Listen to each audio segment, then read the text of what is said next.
My Young and the Restless fans, hopefully you're having a terrific Taco Tuesday. We're getting closer to the holiday weekend, and yeah, we got another episode to talk about, and it is getting crazy. First, we see a very worried Newman family run off after Nikki after being tricked by Aunt Jordan and Claire. Nikki is continuously falling off the wagon, and then Cole shows up looking for Nikki. Welcome back to CBS Soap Dish Recap, where we recap everything CBS Soaps, both The Young and the Restless and The Bold and the Beautiful. This is your Young and the Restless recap for November 21st. And without any further ado, let's talk about this craziness in Genoa City. So yeah, let's get into the juicy details because it's a wild ride in Genoa City. So Kyle is back in action, teaming up with Audra and Tucker to take on Jabot. But things get even spicier when Audra questions Kyle's sudden change of heart. Now our boy Kyle claims that he's got the evidence to prove his dedication, and then Tucker shows up and joins the party. They head over to the Jazz Lounge and Kyle plays a recording of Ashley talking about manipulating Tucker. Yeah, drama alert, you guys. But hold on to your horses because Kyle has plans to play the prodigal son, being now COO, and wants to run the family company someday. Now, Tucker, of course, is all ears, looking for any information to bring down Jabot. However, Kyle was like, "Are you joking? I want to run the company. You're talking about dismantling and destroy it. How is that supposed to work?" And of course, both Audra and Tucker are looking at him like, "Is this Kyle?" I was like, "Is this Kyle?" I'm like, "Okay, Kyle, they should have had this side of you at first." Yeah, it looked like it's going to be a whole roller coaster of alliances and schemes. And you know what? I know we're all here for it. Got a tink tink alert. Poor little tink tink Tucker is trying to reach out to his son Devon because Devon kicked him to the curb yesterday.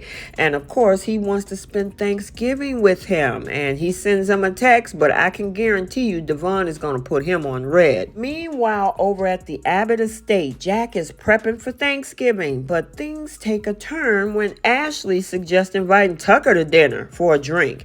Now, Jack, he's not having it, fearing that Tucker's presence is going to ruin the holiday. Family drama, anyone?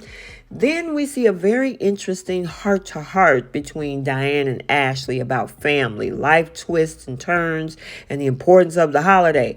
Diane thinks inviting Tucker is a bad move, but Ashley seems determined to make amends and take advantage of Tucker's vulnerability. However, she is surprised that Diane sounds so sincere, and I'm wondering if that is a prelude to this whole thing blowing up for Diane. As we all know, when things go a little bit too good to be true, usually something is about to happen. But it seemed like these two have definitely made peace with each other, at least for now. Kyle then returns home with a message for Diane stating mission completed when it comes to setting up Tucker and Audra.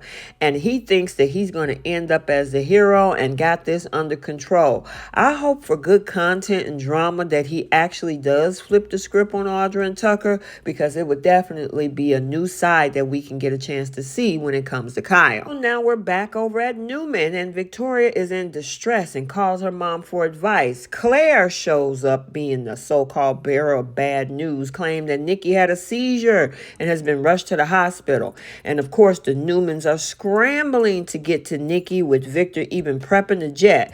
The tension is on high as they are all on the edge of their seats. However, we know this is all a plot to gather all of the Newmans, except for Abby and Adam, out to Oregon because, they're about to actually nail them to the wall. Now, Victor wants to know what hospital Nikki is in, and of course, they're playing the game, both Aunt Jordan and Claire. Victor actually gets on the phone having a conversation with Aunt Jordan, and when he asks her what hospital is she in, she played the nut role, acting like the signal was going out, and hung up on Victor. The Newmans scurry out to try to get to Oregon, Oregon to figure out what's going on with their dear old Nikki. And of course, Claire is more than happy to get them there.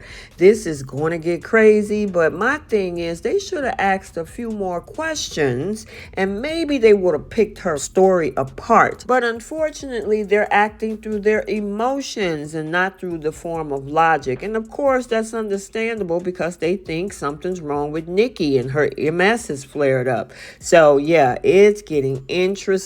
Speaking of Nikki, over at the lake house in Oregon, Nikki is battling her demons, struggling to resist the temptation of that vodka.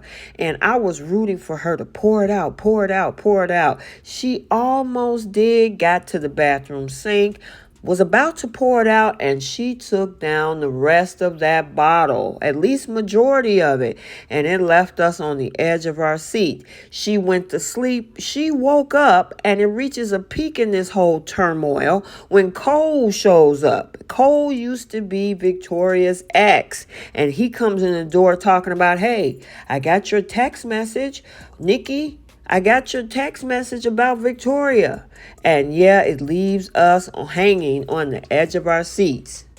Okay, so yeah, it is a Thanksgiving week full of schemes, secrets, and family dynamics in Genoa City. And this was your recap for Tuesday, November 21st, 2023. Stay tuned. Don't miss out on any drama. Also, stay tuned for the next episode and the bold and the beautiful. Also, for today, hit that like button, subscribe for more Young and the Restless and Bold and the Beautiful updates, and share your thoughts in the comments. And until next time, talk to you soon, soap lovers.